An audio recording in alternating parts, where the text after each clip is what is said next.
யா ரசூலல்லாஹ் யா ரசூலல்லாஹ்.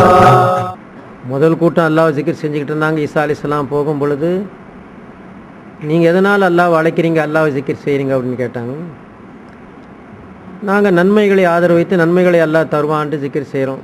ரகபத்து பி சவாபில்லா. ரெண்டாவது கூட்டத்தார் ஜிக்ர் செய்யும் பொழுது, உங்களுடைய நோக்கம் என்ன? அல் கௌஃப் மின் இகாபில்லா, அல்லாஹு தாலாவுடைய தண்டனைக்கு நாங்கள் பயப்படுறோம், அது நிமித்தம். மூணாவது கூட்டத்தாரை பார்க்குறாங்க, அவங்களும் ஜிக்ர் செய்கிறாங்க. அவங்கக்கிட்ட கேட்டதுக்கு, லா நஸ்குருலில் கௌஃபி நிகாபில்லா வலால் ரகபத்து பி சவாபில்லா பல் இல்ஹாரி ஜில்லத்துல் உபூதியத்தி வைசத்தி ருபூபியத்தி இல்லை தஷ்ரீஃபில் கல்பி மாரிஃபத்தி.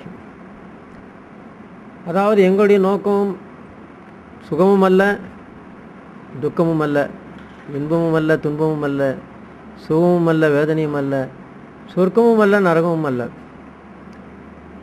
அதாவது எங்களுக்கு நோக்கம் எங்களுக்கு மாரிஃபத்துடைய இல்மு வேணும். அந்த மாரிஃபத்துடைய இல்மு எதற்காக எங்களுக்கு வேணும்? அதாவது எங்களுடைய ஹக்கீகத்தை எங்களுக்கு தெரியணும். நாங்கள் யார், அல்லாஹ் யாருன்னு தெரியும். குர்ஆனில் இருக்கக்கூடிய அந்த வெளிப்படையான ஆயத்திலே அல்லாஹு ஜல்ல ஷானு வ தஆலா கைஃப தக்ஃபுரூன பில்லாஹி வ குன்தும் அம்மாத்தன் ஃபாஹியாக்கும், அல்லாஹ்வை எவ்வாறு நீங்கள் நிராகரிக்கின்றீர்கள், அல்லாஹ்வுடைய சிக்கரை நீங்கள் எப்படி மறக்குகின்றீர்கள், நீங்கள் எல்லாம் யாராக இருந்தீர்கள், குந்தும் அம்மாத்தன், நீங்கள் எல்லாம் மையத்தாக கிடந்தீங்க, மையத்தாக இருந்த உங்களை ஹயாத்தாக்குனது யார்? அல்லாவாகிய நான் அல்லவா உங்களை ஹயாத்தாக இருக்கிறேன், ஹயாத்தாக்கி இருக்கிறேன். நீங்கள் மையத்தாக இருந்தீங்க, அல்லாவாகிய நான் உங்களை ஹயாத்தாக்கி இருக்கிறேன். பூமியே நீ இருண்டு கிடக்கின்றாய். பூமியில் உள்ள மனிதர்களே, மிருகங்களே, சுற்றித் திரியும் பறவைகளே, ஓடும் ஆறு நதி, எதுவாயினும் சரியே, அனைத்து ஜீவராசிகளும் சரியே, எதுவாயினும் எல்லாமே இருண்டு கிடக்கின்றது. எல்லாமே இருண்டு கிடக்கின்றது. இரவில் நாம் பார்த்தால் எல்லாமே இருண்டு கிடக்கும். அந்த சூரியனுடைய ஒளி இந்த அத்தனையின் மீது பட்டுதானே இந்த அத்தனையுமே வெளிச்சத்தை வாங்கி வெளிச்சம் போட்டு மற்றவர்களுக்கு காட்சியாகி கொண்டிருக்கின்றது. சூரியனாகிய எனது ஒளி இல்லை என்று சொன்னால் என்ன? பூமியில் உள்ள எந்த பொருளுமே அடுத்தவர்களுக்கு தெரியாதில்லை, புலனாகாதில்லை. ஆக வெளிச்சம் சூரியனுக்கு சொந்தமாக இருக்கின்றது. அது பூமியை வெளிச்சமடைய செய்கின்றது. பூமியோ இருளாக இருக்கின்றது. உதாரணமாக நீங்கள் அத்தனை பேருமே மூத்தானவர்கள், மையத்துகளாக கிடைக்கின்றீர்கள். நானோ ஹயாத்தானவனாக இருக்கின்றேன். என்னுடைய ஹயாத்தை கொண்டு வெளிச்சம் போட்டு உங்களையெல்லாம் ஹயாத் ஆக்குகின்றேன். உங்களையே ஹயாத்தாக்கி கொண்டிருக்கக்கூடிய என்னை நீங்கள் எப்படி மறக்குகின்றீர்கள்? என்னுடைய சிக்கரை எப்படி நீங்கள் மறக்குகின்றீர்கள்? அப்பொழுது நாம் யார்? அப்போ நாம் மையத் என்று சொன்னாலுமே, சவம் என்று சொன்னாலுமே, சவத்திற்கு என்னெல்லாம் இருக்கும்? சவத்துக்கு அறிவு இருக்குமா? சவத்தால் நாட முடியுமா? சவத்தால் பேச முடியுமா? சவத்தால் கேட்க முடியுமா? சவம் அசையுமா அங்கேயும் இங்கேயும்? சவம் எதுவுமே செய்யாது. அப்போ எங்களுடைய ஹக்கீகத்து என்ன? நாங்கள் யார்? சவமாக இருக்கிறோம். மையத்து, ஜாஹிலு, முலுத்தீரு, ஆஜிஸு, சும்முன்னு, புக்முன்னு, உம்மியும். எப்பொழுது நீ ஹயாத்தானவனாக இருக்கின்றாயோ அனைத்துமே உன்னோடு சம்பந்தப்பட்டது. யாரு? ஹய்யுன், அலீம், முரீதுன், கதீருன், சமீவுன், கலீமுன், பசீருன், எல்லாம் உன்னுடைய சமாசாரங்கள். ஆக ஜீவன், அறிவு, நாட்டம், சக்தி, கேள்வி, பார்வை, பேச்சு எல்லாம் ஹயாத்தான உனக்கு இருக்கு. நீ தான் எங்களை மையத்தின் மௌத்துன்ட்ட, அப்புறம் நீ தான் எங்களை ஹயாத் ஆக்கிட்டேன்ட்ட. அப்போ எங்களுடைய நிலைமையை நாங்கள் அறிந்தாக வேண்டும் அல்லவா? வாகனத்தை ஓட்டிக்கிட்டு வரான். அந்த இடத்துல வாகனம் என்று சொல்லும் பொழுது ஒரு பழைய கருத்து நினைவுக்கு வருகின்றது, நான் அப்புறம் சொன்னது. ஆக வேகமாக ஓடி வரக்கூடிய அந்த லாரி வாகனம், இப்போ இந்த பையன், இந்த சிறுவன் குறுக்கால ஓட போகிறான். அப்போ அங்கே இருக்கிறவர் என்ன சொல்கிறாரு? ஓடாதப்பா, ஓடனா செத்து போயிடுவியே, அநியாயமா அப்படிங்கிறார். அதையும் மீறி அது வருவதற்குள்ளே வாகனம் வர்றதுக்குள்ளே நம்ம கிராஸ் பண்ணிடலாம்னு நினச்சிக்கிட்டு பாஞ்சான். ஆனால் வாகனத்தினுடைய வேகம் அதிகம். இப்போ நாம் போகிறது அல்லது நாம் நடந்து போகிறதுக்கும் அல்லது சைக்கிளில் போகிறதுக்கும் டூ வீலரை போகிறதுக்கும் காரில் போகிறதுக்கு ட்ரெயினில் போகிறதுக்கு ஃப்ளைட்டில் போகிறதுக்கு எவ்வளோ வித்தியாசம் இருக்குது.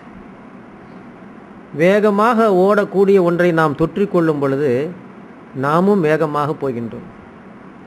நமக்கு வேண்டுமானால் பறப்பதற்கு இறக்கை இல்லாமல் இருக்கலாம். ஆனால் இறக்கைகளை கொண்டுள்ள அந்த விமானம் இருக்கின்றது, அந்த விமானத்தில் நாம் ஒட்டிக்கொள்ளுமே ஆனால் நாமும் பறந்து போகலாமே. காபாவை சுற்றக்கூடிய ஒரு பறவை, அதனுடைய கால் இடுக்கிலே அமர்ந்து கொண்ட ஒரு எறும்பு, அது கூட்ட நெரிசலிலே மாண்டு மடியாமலே காபாவை சுற்றி கொண்டிருக்கின்றது. அதனால் அல்லாஹ் தஆலா நீ பாவியாக இருந்தாலும் சரி சாதிகீன்களோடு சேரு, நல்லவனோடு சேர்ந்து நல்லவனாக போங்கிறான்ல. அவர்களோடு சேரும் பொழுது அவர்களுடைய வேகம் உனக்கு வரும் என்று சொல்லுகின்றான் அல்லாஹ் ஜல்ல ஷானுஹு. ஆக எங்களுடைய நிலை எங்களுக்கு தெரிந்து விட்டது. இப்போ அந்த வாகனம் ஓட்டி இப்போ அதே மாதிரி வேகமாக வந்து அந்த சிறுவன் மேலே வந்து அந்த வாகனம் ஏறிடுச்சு. நாமும் அல்லாஹ்விடம் முனாஜாத் செய்கின்றோம், யா அல்லாஹ் எங்களுடைய துவாக்களை நீ கபூலாக்கு. ஆனால் இந்த துவாக்களை கபூலாக்கும் பொழுது சொல்லக்கூடிய ஒரு விஷயம், மூசா அலைஹிஸ்ஸலாம் காலத்தில் இருந்த கானஃபி பனி இஸ்ராயில் ரஜுலுன் யதுவுல்லாஹ, அல்லாஹ்விடம் கெஞ்சி கெஞ்சி கேட்டுக்கொண்டிருந்தான் அந்த மனிதன். வஹுவ யதலர்ரவு, பயங்கரமாக அழுது மன்றாடுறான். மூசா அலைஹிஸ்ஸலாம் பார்க்குறாங்க, பரிதாபமாக இருக்கு. லவ் கானத் ஹாஜத்துஹு பியதி லகலைத்துஹா, இவர் கேட்பதை நானே கொடுத்து விட முடியும் என்றால் நான் கொடுத்துடுவேன் அவருக்கு அப்படிங்கிறாங்க. உடனே அல்லாஹ் இலா மூசா, அல்லாஹ் தாலா மூசா அலைஹிஸ்ஸலாத்துக்கு வஹி அறிவிக்கிறார், ஆனால் அர்ஹமு பிஹி மின்க, உங்களை விட அவன் பேரில் எனக்கு ரொம்ப கிருபை இருக்குது, நான் அவனை படைச்சவனாச்சே, நான் அவனை படைச்சவனாச்சே, கிருபை இல்லாமல் இருக்கணும். அந்த கோழியானது வீட்டை விட்டு ஓடிவிட்டது. காலையில் இஷ்டம் போல பல இடங்களில் சுற்றி திரிந்து தான் விரும்பிய ஆகாரங்கள் எல்லாம் சாப்பிட்டு அந்த வீட்டுக்கு தலைவன் வந்து அதை பற்றி கண்டுக்கிடவே இல்லை, அப்படியே சும்மா விட்டுட்டான் போன்னு. அதோ கோழியின் கூடை அசைந்தது, நகர்ந்தது. எப்படி கூடை நகரும் என்று ஆச்சரியப்பட்டு கடைசியில் கூடையை தூக்கி பார்த்தால் உள்ளே கோழிதான் கூடையை நகர்த்தி கொண்டிருக்கின்றது. நாங்கள் எங்கள் வீட்டு மரக்கதவை தட்டினோம். அந்த மரக்கதவை தட்டும் பொழுது எங்களுக்கு தெரியும் அது ஒரு சவமான கதவு தான் என்று, திறக்காது என்று. இசா அனமித்து ஃபகஸில் நீ சொல்லி அலே, நான் இறந்துவிட்டால் என்னை குளிப்பாட்டுங்கள், தொலைவையுங்கள். அபூபக்கர் சித்திக் ரலியல்லாஹு தஆலா அன்ஹு அலி ரலியல்லாஹு தஆலா இடத்திலே சொன்னார். அதற்கு பிறகு என்னுடைய ஜனாசாவை தூக்கி சென்று பெருமானார் ரசூலை கரீம் ஸல்லல்லாஹு அலைஹி வஸல்லம் இடத்தில் அனுமதி கேளுங்கள், ஃபஸ்தஅதினுஹு, அவர்கள் அனுமதித்தால் அங்கு அடக்கம் செய்யலாம். ஃபஸஹபூ பி இலா கபுரின் நபி ஸல்லல்லாஹு அலைஹி வஸல்லம் ஃபஸ்தஅதினுஹு, பெருமானாரிடம் எடுத்து சென்று அனுமதி கேளுங்கள், அவர்கள் அனுமதித்தால் என்னை அங்கு அடக்கம் செய்யுங்கள், இல்லை என்றால் வேறு இடத்திலே மாற்றிக்கொள்ளுங்கள். பின் எடுத்து சென்று அலி ரலியல்லாஹு தஆலா அன்ஹு அது அபூபக்கர் பில் பாபி என்று சொன்னார்கள். உடனே ஒரு சத்தம் வருகின்றது, என்ன உதுகுலில் ஹபீபை இலல் ஹபீப். அது மட்டும் இல்லை, அங்கே வெளியில் கொண்டு வச்ச உடனே ஜனாசாவை ஃபைதன் அல் பாபு ஹதின் ஃபதஹ, உடனே கதவுகள் அப்படியே திறந்து கொண்டது. ரவுலா ஷரீஃபின் கதவுகள் அப்படியே திறக்கின்றது. அப்புறம் யஹ்திஃபு மினல் கபுரி ஹாத்திஃபன், ஒரு சத்தம், உதுகுலில் ஹபீபை இலல் ஹபீப். இது எப்படி கதவு திறந்தது? அந்த வீட்டிலே அந்த குடும்ப தலைவனுடைய மனைவி இருந்தாள். அவனுக்கு வேண்டிய ஒருவர் வந்து விட்டார். இப்பொழுது அவர் வீட்டுக்கு வந்து விட்டார். அந்த குடும்பத்தினுடைய வீட்டுக்காரன் வந்து வெளியில் போயிருக்கான். உடனே அங்கேருந்து மனைவிக்கு ஃபோன் பண்ணால், என்னுடைய நண்பர் எப்படி வெளியில் நிற்பார், உள்ளே வரணுமே. ஆனால் அந்த பெண்ணும் ரொம்ப ஒரு மறைமுகமான ஒரு கோஷா இருக்கக்கூடிய, பர்தாவில் இருக்கக்கூடிய ஒரு பெண்ணு. சரி, நீ உடனே கதவை திறந்து அவரை உள்ள ஹாலில் உட்கார வச்சுடு அப்படின்னு சொன்னான். உடனே அந்த பெண்ணு ஓடி வந்து கதவை திறந்துட்டு சட்டுன்னு ஓடி உள்ளே போய் அறைக்குள்ளே போயிடுச்சு. கதவு திறந்து விடப்பட்டவொடனே இவர் உள்ளே வந்து இவர் ஹாலில் உட்காந்துக்கிட்டார் நண்பர். அதுக்கப்புறம் அந்த வீட்டுக்குடையவர் வந்து நண்பரை சந்திக்கிறாரு. அது எப்படி வந்து கதவை திறந்துட்டு ஓடி போய் உள்ளே ஒழிஞ்சு உட்காந்துச்சு பார்த்தீங்களா? இப்போ ரவுலா ஷெரீஃபின் கதவு எப்படி திறக்கும்? ஃபைசன் அல் பாபு கதின் ஃபத்தஹ. எங்கள் நபி முகமது ரசூலுல்லாஹ் பாய்ந்து வந்து கதவை திறந்து உள்ளே போனார். அபூபக்கர் சித்திக் ரலியல்லாஹு தஆலா அவர்களை அழைத்திட, ஊதுகுலில் ஹபீப் இலல் ஹபீப், நேசரை நேசரோடு சேர்த்து விடுங்கள் என்றார்கள் நமது நாயக திருமதி ரசூலே கரீம் ஸல்லல்லாஹு அலைஹி வஸல்லம். அப்போ அல்லாஹ் ஜல்ல ஷானு தஆலா கைராக இந்த துவா கபூல் ஆகுதல். அப்போ இவருடைய துவாவை நான் நினச்சேன்னா, நான் என்கிட்ட இருந்ததுன்னா நான் கபூல் செஞ்சிடுவேன். அப்போ அல்லாஹ் தாலா ஆனால் அர்ஹமும் பிஹி மின்கன். அப்போ இந்த கோழியானது இந்த கூடை சவமாக இருந்தாலும் உள்ளே ஜீவனுடைய கோழி அல்லவா இருக்கின்றது, அது அல்லவா கூடையை நகர்த்தியது. நான் மரக்கதவை தட்டுகின்றேன், இந்த மரக்கதவு எப்படி திறக்கும் தானே? உள்ளே ஜீவனுடைய என் மனைவி இருக்கின்றாள் அல்லவா. என் புறக்கண்கள் இந்த உயிரில்லா மரக்கதவை பார்த்தாலும் கூட என்னுடைய அகக்கண் ஜீவனோடு இருக்கக்கூடிய என்னுடைய மனைவி அல்லவா பார்க்கின்றது. அன்று பாடலில் சொல்வார்கள், அமுர்ரு அலத்தியாரி தியாரி லைலா உகப்பிலு ஜல்ஜிதாரி ஜல்ஜிதாரா வமாஹு புத்தியாரி ஷகப்ன கல்பி வலாக்கின் ஹுப்பு மன் சகனதியாரா. லைலாவின் பக்கம் சென்றால் லைலாவின் வீட்டு சுவற்றிலே மஜ்னூன் முத்தம் போடுவான். அவனுடைய நோக்கம் அந்த சுவரா அல்ல அல்ல, அந்த வீட்டுக்குள்ளே இருக்கக்கூடிய லைலா தான் அவனுடைய நோக்கமாக இருந்தது. லைலாவுக்கு கொடுக்கும் அந்த முத்தங்களைத்தான் அவன் சுவற்றிலே பதித்து கொண்டிருந்தான். ஆக இன்று ஹாஜிமார்கள் காபத்துல்லாவை சுற்றுகின்றார்கள் என்று சொன்னால், அந்த காபா உள்ள ஜீவனோடு இருக்கக்கூடிய ஹயாத்தோடு இருக்கக்கூடிய அல்லாஹ் அல்லவா அவருடைய நோக்கமாக இருக்கின்றது. அல்லாஹ் அக்பர் என்று சொல்லும் பொழுது நாம் சஜிதாவினுடைய இடத்தை பார்த்து கொண்டிருந்தாலும் கூட நம்முடைய நெற்றி ரஹ்மானுடைய பாதத்திலே படுகின்றது, தொடுகின்றது என்று சொன்னார். இதோ நாம் விரித்திருக்கக்கூடிய இந்த ஜமகாலத்தின் மீது அல்லது அந்த பாயின் மீது அல்லது அந்த வெறும் தரையின் மீது நாம் நெற்றியை வைப்பதாக நினைக்கின்றோம். ஆனால் உண்மையிலே அந்த தரைக்கு மேல் காற்று இல்லையா? அந்த காற்றிலே நமக்கு சுவாசம் தந்து ஜீவனை தரக்கூடிய ஆக்சிஜன் மட்டும் இல்லையா என்ன? நம்முடைய நெற்றி தரையிலே படுகின்றது என்றால் தரையிலே ஒட்டி கொண்டிருக்கக்கூடிய காற்றிலே படவில்லையா? அந்த தரையிலே நம் கண்ணுக்கு தெரியாமல் இருக்கக்கூடிய தூசியிலே தான் நம் நெற்றி ஒட்டவில்லையா? இப்படி ரஹ்மானுடைய பாதம் அங்கே இருக்கின்றது, எங்கள் கண்ணுக்கு தெரியவில்லை, ஆனால் நீங்கள் நெற்றி படுவது ரஹ்மானுடைய பாதத்திலே தான். ஏனென்றால் நபி முகமது ரசூலுல்லாஹ் சொன்னார்கள், சாஜித் யஸ்ஜுது பைன கதமைனி ரஹ்மான், ரஹ்மானுடைய பாதத்திற்கு இடையிலே தான் உன்னுடைய நெற்றி என்று சொன்னார்கள். ஆக இந்த கோழியானது காலையில் போய் அங்கும் இங்கும் அழிந்து கொண்டிருந்தாலும் அந்த வீட்டுக்குடையவன் அதை பற்றி யாதொரு விதமான சிந்தனையும் இல்லாமல் இருந்தாலும் கூட இரவு வருகின்றது, இருள் சூழப் போகின்றது. உடனே அவனுக்கு கவனம் வந்தது, கோழி எங்கே என்று. உடனே இவன் தேடி போனான், சந்தில் தெருவில் அங்கே இங்கே அப்படியெல்லாம் பார்த்துட்டு போவார். கடைசியில் எங்கேயோ பார்த்து கோழி லபக்குன்னு பிடிச்சிக்கிடுவான். பிடிச்சிக்கிட்டு நேராக கொண்டு வந்து வீட்டில் ஈரின்னு சொல்லிட்டாரு, நெல்லை காட்டி தண்ணியை காட்டி கூட உள்ளாமிக்கிடுவான். காலையிலே ஓடி போனாலும் அந்த இருள் சூழும் அந்த நேரத்தில் அவன் விடவில்லை, திரும்ப அந்த கோழியை தேடி கொண்டு வந்து வைத்து விட்டான். இப்படி தான் ரப்புல் இஸ்ஸத் ஆகிய முகமது ரசூலுல்லாஹ்வுடைய ரப்பாகி அல்லாஹு தாலா என்னதான் பாவம் செய்த அடியான் தன் இஷ்டம் போல நப்சுன்படி அங்கும் இங்கும் ஓடி அழிந்து கொண்டிருந்தாலும் கூட அவன் இறக்கும் தருவாயில் தன்னிடம் வர வேண்டும் என்று நினைத்தான்.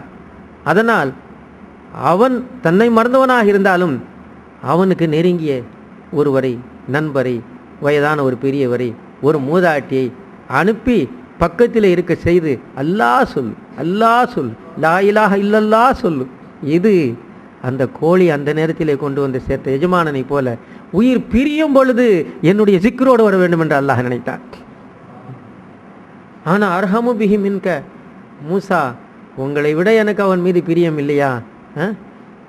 வலாக்கின்னஹு யதூனி, என்கிட்ட கேட்குறாரு உண்மைதான், ஆனாலும் கல்புஹு ஃபீ கனமிஹி வஹுவ கனமுன், அவங்ககிட்ட ஆட்டு மந்தைகள் இருக்கின்றது, அவனுடைய கல்பு அந்த ஆட்டு மந்தைகளில் இருக்குது. ஆனால் நாவால் என்ன அழைக்கிறாரு, நாவால் கூப்பிட்றாரு, நான் கல்பில் நான் இல்லை. ஹோட்டலில் போய் நாம் பரோட்டாவும் பாயாவும் கொடுன்னா நாவில், கல்பில் என்ன வச்சுருக்கோம்? பரோட்டா பாயா இல்லை, சிக்கன் பிரியாணி. மனசில் சிக்கன் பிரியாணி வச்சுக்கிட்டு வாயில் நாவில் பரோட்டா பாயான்னா அதை தான் கொண்டாடுவான். நான் என்ன நினச்சேன், சிக்கன் பிரியாணி நினச்சேன், அதை விட்டியா இதை கொண்டாந்து நீ நாவில் என்னப்பா சொன்னேன், அதுதான் எனக்கு தெரியும். ஆனால் அப்படி யாராவது செய்வானா? பரோட்டா பாயா கல்பில் இருந்தால் தான் நாவில் வரும், பிரியாணி கல்பில் இருந்தால் தான் நாவில் வரும். கல்பில் இல்லைன்னா நாவில் வர, கல்பில் இல்லாமல் நாவில் ஒன்று வருதுன்னா அது அல்லாஹ்ங்கிற ஜிக்ர் தான். அந்த அல்லாஹ் மட்டும் கல்பில் இருக்க மாட்டான், ஆனால் வேற நாவில் ஓடியார் அல்லாஹ் அல்லாஹ் அல்லாஹ். அருமை நாயகம் சொன்னது கல்புல் முஃமின் யார் சொல்லான்னு சொன்னாங்க. அப்போ ஒரு பெண்ணானவள் நகையை இடமாற்றியே வைக்க மாட்டாள் என்று சொல்லும் பொழுது இதயத்திலே எப்படி வைப்பதாம்? இப்பொழுது அல்லாஹ் சொல்லுகின்றான், ஆட்டு மந்தைகள் நிறைய இருக்கு, அவைகள் தான் தன்னுடைய வாழ்வு என்று அவன் நினைத்து கொண்டிருக்கின்றான். வெறுமனே நாவிலே சில கோரிக்கைகளை கேட்டு என்கிட்ட அழுதுகிட்டு இருக்கிறான். என்ன செய்யறது? இன்னிலா அக்பலு தவத் அப்தின் கல்புஹு ஃபி கைரிஹி. எதுவரை இன்னொன்றை கல்விலே வைத்துக்கொண்டு என்னிடம் கேட்டுக்கொண்டுதான் நான் என்ன செய்வது? அப்படின்னா அல்லாஹ் ஜுக்கிர ஜாலிகல் ரஜுலி, மூசா அலைஹிஸ்ஸலாம் அவனுக்கு அந்த விஷயத்தை தெரிவித்தார்கள். உடனே தவஜ்ஜஹ இல்லல்லா, இப்பொழுது அவன் அல்லாஹ்வின் பக்கம் திரும்பினான். இப்பொழுது இல்லல்லா இல்லல்லா என்று நாவிலே சொல்லவில்லை. எத்தனை ஆடுகள் அவனுடைய இதயத்தில் இருந்ததோ ஒவ்வொரு இல்லல்லாஹுடைய சிக்கரிலும் ஒவ்வொரு ஆட்டை வெளியேற்றி வெளியேற்றி நீ என் ரப்பல்ல, நீ என் ரப்பல்ல, நீ என் ரப்பல்ல என்று வெளியேற்றினான் வெளியேற்றினான் வெளியேற்றினான். கடைசி ஆடும் நகர்ந்தது.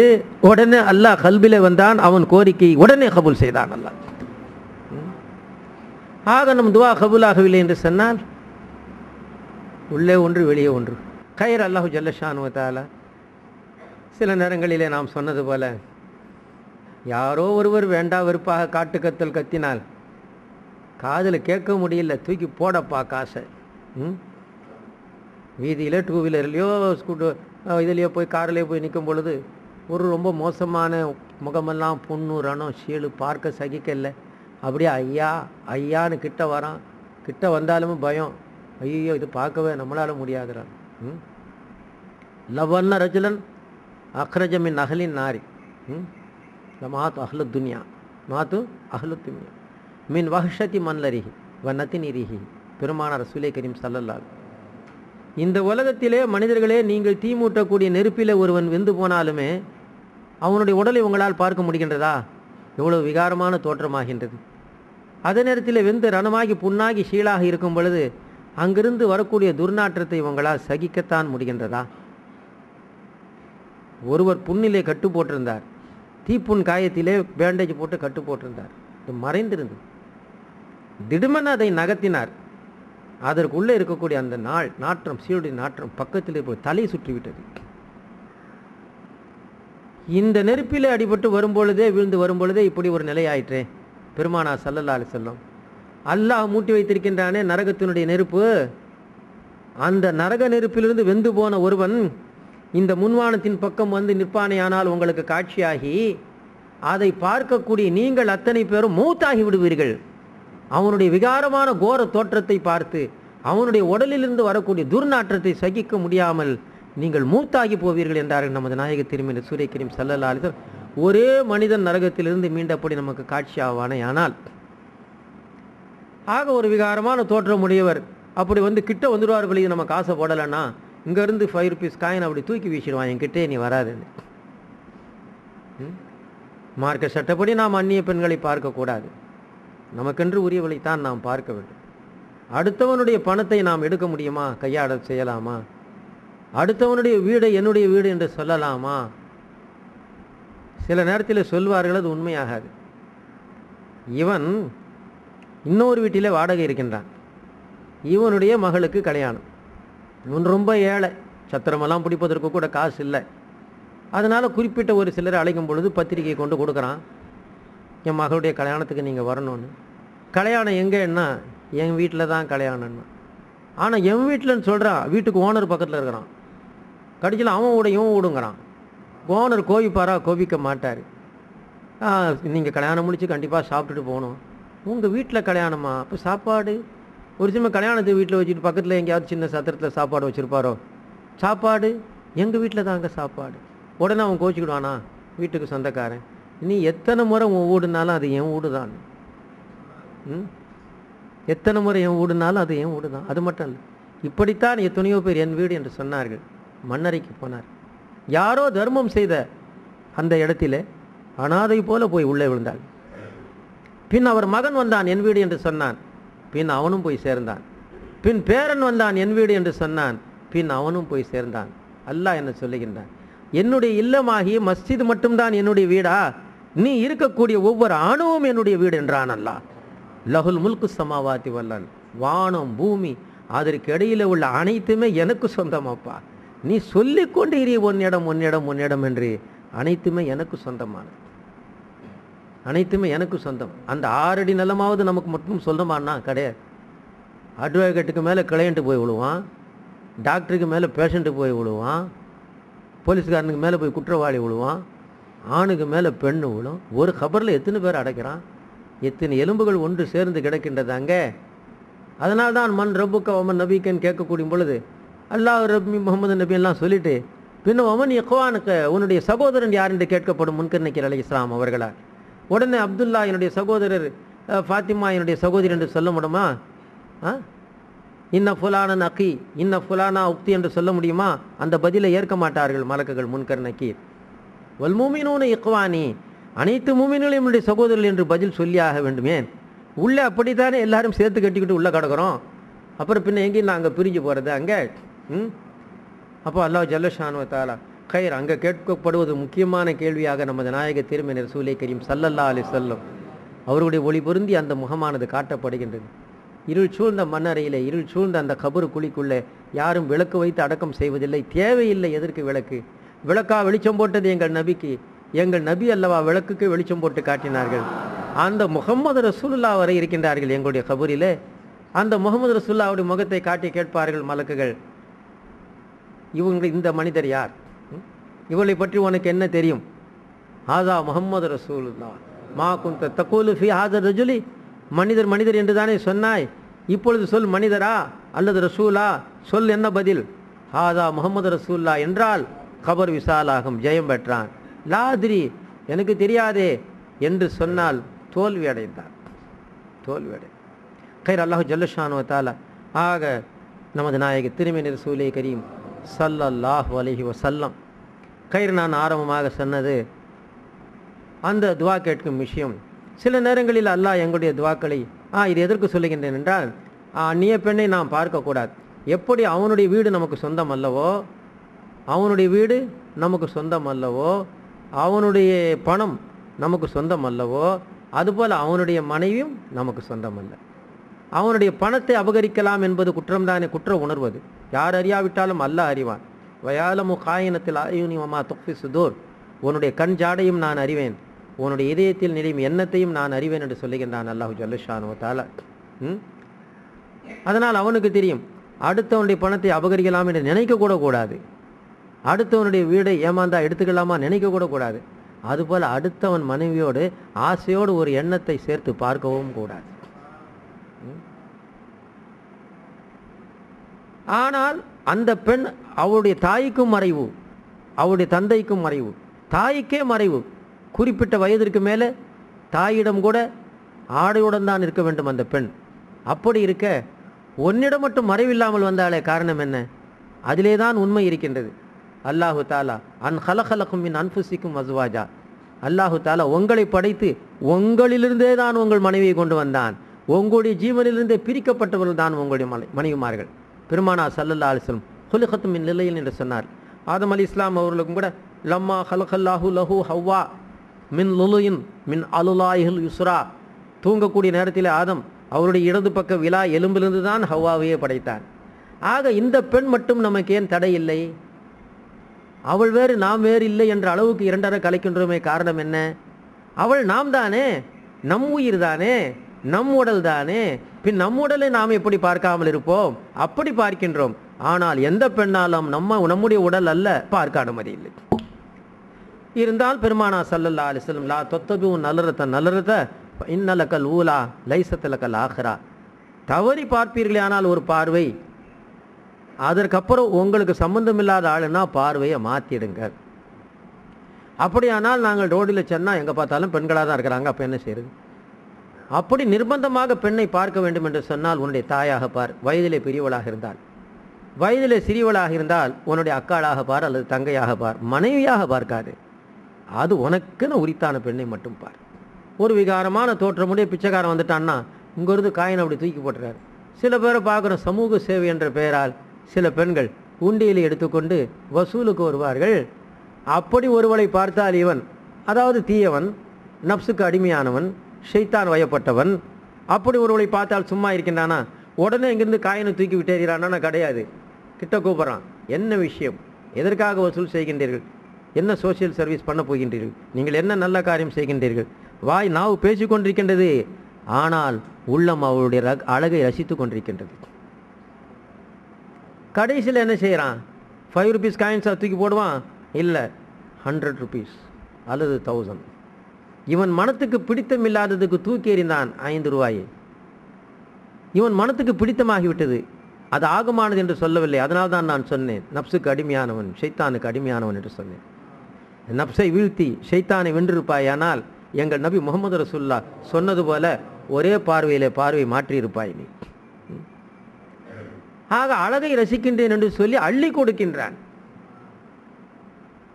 நம்முடைய வீட்டு வாசல்களிலே சிலர் வந்து பெருமானாரை புகழ்ந்து, கௌதுலாலத்தை புகழ்ந்து தாயரா அடித்து காசு கேட்பார்கள். நமக்கு இதமான பிடித்தமான பாட்டாக இருந்தது என்று சொன்னால் சற்று நேரம் தாமதிப்போம், அடுத்து என்ன சொல்லுவார், அடுத்து என்ன சொல்லுவார். அதற்குள்ளே அவர் ஓடிவிடக்கூடாது இன்னொரு வீட்டுக்கு. கடைசியில் கொண்டு கொடுக்கும் பொழுது 100 ரூபா கொடுக்குறாரு, 500 ரூபா கொடுப்பார். ஏன்? இவருக்கு கொடுப்பதல்ல, என் கல்வியில் உள்ள காஜாவுக்கு நான் கொடுத்தேன்.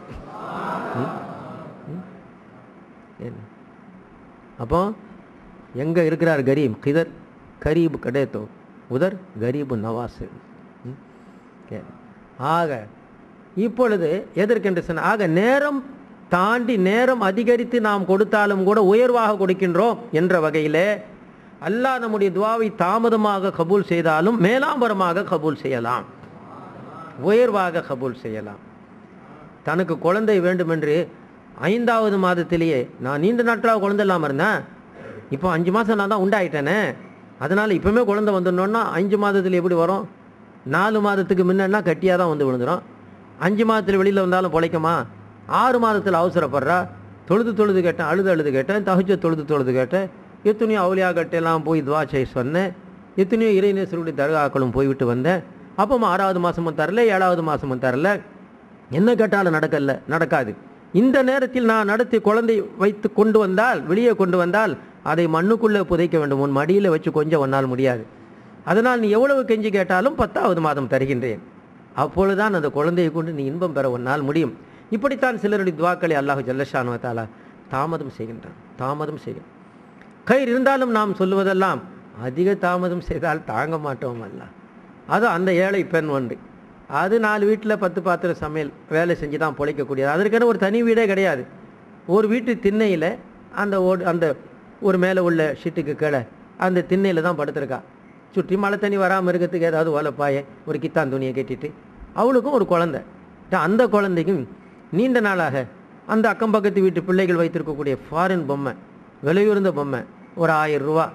அது ஆட்டோமேட்டிக்காக பேட்டரி சிஸ்டத்தில் சத்தமும் கூடும், வாயில் இருக்கிற சூப்பு எடுத்துட்டுனா கால்னு கத்த ஆரம்பிக்கும். இப்படி ஒரு பொம்மை வேணும்னு இதுக்கு ஆசை. அம்மாட்ட கேட்டுக்கிட்டு இருக்குது. அம்மாவுக்கு அவ்வளோ காசு இல்லை. சரி கொஞ்சம் கொஞ்சமாக சேர்க்குறா. சேர்த்து அன்று தான் முழுவதுமாக 1000 ரூபா வந்துடுச்சு. இப்போ அது பெரிய அகலமான வீதி, எதிரிலேயே அந்த விளையாட்டு பொம்மை, பெரிய ஃபாரின் பொம்மை இருக்கக்கூடிய அந்த பெரிய ஷோகேஸ் ரூம் வந்து அந்த இடத்துல இருக்குது, பெரிய ஸ்டோர். சரி குழந்தை தூங்குது. இப்போ அந்த சின்ன திண்ணையில் நாம் போய் அந்த பொம்மையை வாங்கி கொண்டாந்து குழந்தை முழிக்கும் பொழுது கொடுத்து அதை சந்தோஷப்படுத்திடலாம் அப்படின்னு அந்த தாய் நினச்சார். அதனால் அது தூங்கும் பொழுது போய் அங்கே நின்று அந்த பொம்மையை விலை பேசிக்கிட்டு அந்த பொம்மையை வாங்கக்கூடிய நேரத்தில் குழந்தை விழிச்சிடுச்சு. விழித்த குழந்தை மெதுவாக அப்படியே தவழ்ந்து வந்து சின்ன தின்னதான் அப்படி இறங்கிட்டு பார்த்தது அம்மாவை காணோம். அம்மா அங்கே நிற்கிது. அம்மா அதுவும் பொம்மை கடையில் நிற்கிது, சும்மா இருக்குமா இது? அம்மான்னு பாஞ்சிக்கிட்டு ஓடுது. வேகமாக வருது லாரி அல்லது பஸ்ஸு அல்லது காரு. அம்மா கதறா, வராதேன்னு. ஆனால் அதால் புரிய முடியல. கையில் அம்மா பொம்மையை வச்சுட்டு வராதுன்னா இது சும்மா இருக்குமா? ஓடிச்சு, வண்டி மோதிடுச்சு. இரத்த வெள்ளத்தில் குழந்தை மூத்தா போச்சு, உடல் பகுதிகள் சிதறி கிடக்கு. அங்கிருந்து தாய் ஓடி வந்தாள். காலமெல்லாம் பொம்மை வேண்டுமென்று கேட்டாயே, இந்த பாவி வயிற்றில் ஏன் வந்து பிறந்தாய்? எங்கேயாவது ஒரு பணக்காட்சி வயிற்றில் போய் பிறக்கக்கூடாதா? நீ உயிரோடு இருக்கும் வரை உன்னுடைய ஹாஜத்தை என்னால் பூர்த்தி செய்ய முடியவில்லையே, உன்னுடைய தேவையை நீ இறந்த பிறகு அல்லவா பொம்மையை கொண்டு வந்திருக்கின்றேன். அல்லாஹ், நான் வாங்கி வந்த பொம்மைக்கு உயிர் இல்லாவிட்டாலும் கூட உடல் சிதையாமல் கிடைக்கின்றதே, உயிருடைய என்னுடைய பிள்ளை உடல் சிதறி கிடக்கின்றது. அல்லாஹ், இந்த அளவுக்கு எங்களை சோதனை செய்யாதே. அல்லாஹ், எங்களுடைய துவாவை எங்களுடைய ஹயாத்திலே கபூலாக்கு. எவ்வளவுதான் தாமதம் எவ்வளவுதான் தாமதப்படுத்தலாம், வேண்டாம், இனியாவது தாமதப்படுத்தாமல் எங்களுக்கு செய்யன்றி கெஞ்சி கேட்கும் நமக்கு உரிமை நமக்கு நிச்சயமாக இருக்கின்றது. அல்லாஹு தாலா நம்முடைய துவாவை நிச்சயமாக கபூல் செய்வான். கைர் அல்லாஹு ஜல்லஷானு தாலா. ஆக ஈசா அலைஹிஸ்ஸலாம் அவர்கள் அந்த இப்பொழுது நம்முடைய ஹக்கீகத் தெரிந்து விட்டது. என்ன, இப்போ பஸ்ஸு, இப்போ அந்த வாகனத்துக்காக சொன்னேன், இந்த வாகனம் மோதி அந்த குழந்தை, அந்த பிள்ளை, குறுக்க போன பிள்ளை வந்து இறந்துடுச்சு. அப்போ ஒருத்தர் சொன்னார், உன் வாயை வச்சுக்கிட்டு சும்மா இந்தியா, நீ அந்த பையனை பார்த்து என்ன சொன்னேன், நீ ஓடுனா செத்து போவன்னா சொன்னனை பற்றியா, அதனால தானே உன் சொல்லு பலிச்சிடுச்சு, ஓடி போனவன் செத்து போனான் அப்படின்னா அவன் என்ன சொல்லுவான்? நான் சொன்னதுனால் அவன் சாகவில்லை, அவன் செயல் சாவான் செத்து போவான் என்று தெரிந்து நான் சொன்னேன். அவனுடைய செயலுடைய முடிவு இதுதான் இருக்கும் என்று நான் தெரிந்து சொன்னேனே தவிர நான் சொன்னதனால் அவன் அப்படி செய்யவில்லை. இதைத்தான் அல்லாஹ், நீங்கள் என்ன செய்வீர்கள் என்று நான் எழுதி வைத்திருக்கின்றேன், நான் எழுதி வைத்ததனால் நீங்கள் செய்ய மாட்டீர்கள், அதனால் விதி